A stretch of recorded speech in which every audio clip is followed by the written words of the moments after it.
Hey, what's up? I'm Trever. And I'm Scott. We're from the band Face to Face, and you're watching Music Injection. One more time for safety. No, that was it. We got it. Wait a minute, I'm the producer. Although I did say we're face to face as if we're a duo. We're like some 80s synth pop. Totally. We are face to face. You have a drum machine. We have like two little MIDI controllers, and we look at each other while we play them. That would be awesome. Fun. On the Autobahn. Sorry, I digress. Hi guys. Hi. How are you? Great. Cold. Yeah, it's really cold outside, It's cold here, But it's your yes. spring. Yeah, it's spring. It's I'm not from winter. Southern California. This is cold. Yeah, this is cold. What was the motivation to go back and forth, California, Montreal, California, for this show? They just paid us like wheelbarrows full of gold. Cold hard cash, So baby. we couldn't say no to it. Like, so much gold, I had to add a room onto the house. Well, No, we love playing in Yeah. We've been playing punk rock shows in Montreal since the early 90s. It's one of our favorite cities on the planet to come and play shows. So we're not on a tour per se, but we are doing a bunch of different kinds of shows this year. And this is kind of kicking off our cycle of shows. So it's a good way for us to kind of get back out and travel and play some punk rock again after we celebrated the holidays and, you know, hung out for the winter and played video games and stuff. So we're excited to get back out and actually play a show again. But it doesn't take much motivation to get us to come up here and play because we love the city. Cool. Are you doing that kind of events, no jam, often? It kind of depends, you know.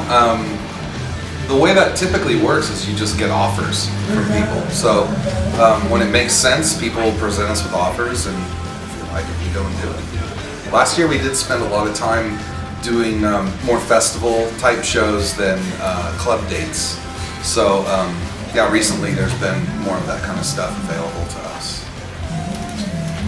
Your last album, 3 Chords and a Half Truth, was released in 2013. Yeah, we shouldn't speak of that record. Yeah?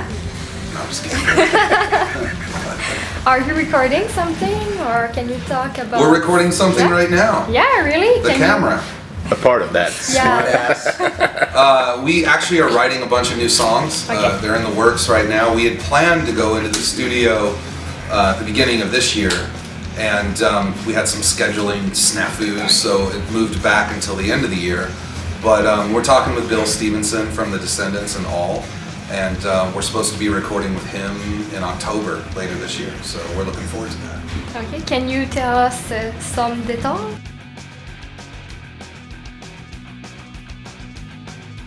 About the album? Some details. Well, we like to make experimental records, so this one will be another experimental record. Shut up. This time we're moving kind of into the rhythm and blues and acid jazz. Actually, And- we do occasionally deviate a little from the plot to amuse ourselves. And Max looks back like, what the fuck are you talking And I feel that the last album was one of those records, but I kind of feel the way things are shaping up for the next record that it's going to be a little more aggressive. It's going to have some teeth, this one. It's going to be a bit of a return to form. I'll say this. Trevor's pissed. A lot of like, as I continue to age, like we all do, the music younger people are listening to is just so lame and uninspired and doesn't really have any teeth to it. And all that's really left is like punk rock and metal that actually has any kind of real strength or power to it. So I'm looking forward to making a more powerful, upbeat kind of record, like Scott said, the teeth. Because you know, and maybe we can get people excited about that kind of music again. There's so few bands doing it now. Older bands of our era are still doing a lot of that, and I think we've had some time to play around with some different types of punk rock that we've loved in the past, like more Clash-inspired stuff or whatever. But you know, it's time to make one that has some teeth, a little bit of speed to it. Great. So we're looking forward to that. Can you tell us how many songs you have? Well, Scott's written about 57 songs for the record so far. Scott's super 57? prolific. He sent me a bunch. What we kind of do is We haven't whittled it down yet, so No. there's no definitive amount of songs. We're still at the stage where I write a bunch, he writes a bunch, and we just keep throwing it back and forth at each Yeah. other like mud clots. And eventually will settle on our favorite maybe 15 or 16 tracks and really hone those in, and then the rest are just going to be demos that live in my drawer for the rest of history. And I pass my ideas through Trever. If he accepts them and he wants to work on them, we work on them. If not, it's not like the next year I'm going to try and slide that one back under his radar or something like, Shiflet, you gave me this last year, and I said no. Scott, lately, I would say Scott's been more prolific a writer than me, and you can't really turn the inspiration on or off. It's either there or it isn't. And it's been flowing more for Scott than me, but this year I felt a lot more inspiration, so I've been able to like sit down and actually have a lot more new ideas to write. And that's kind of how we work. Scott will document his ideas at home, I'll document mine, and then we'll I send stuff that doesn't to me seem like it's face to face sometimes, but with our working relationship, my ideas are always open. I send him a ton of stuff and say, if this inspires something out of you, that's worth it. Right. Exactly. So it isn't like I send him complete things and say, well, what about that one? It's like you can change the drum beat around. We could make it faster, we can make it, shorter, longer, anything. It's pretty raw stuff. I just send him a ton of stuff. And what always surprises me is that sometimes the ones I think he's going to pass over, he wants to work on. And other ones I thought were a slam dunk, he just says, that's a little too on the nose, not for this record. So it's cool. Well, like you said earlier, I understand it starts with blues and goes gradually to... He was joking. I know. All right. That's cool.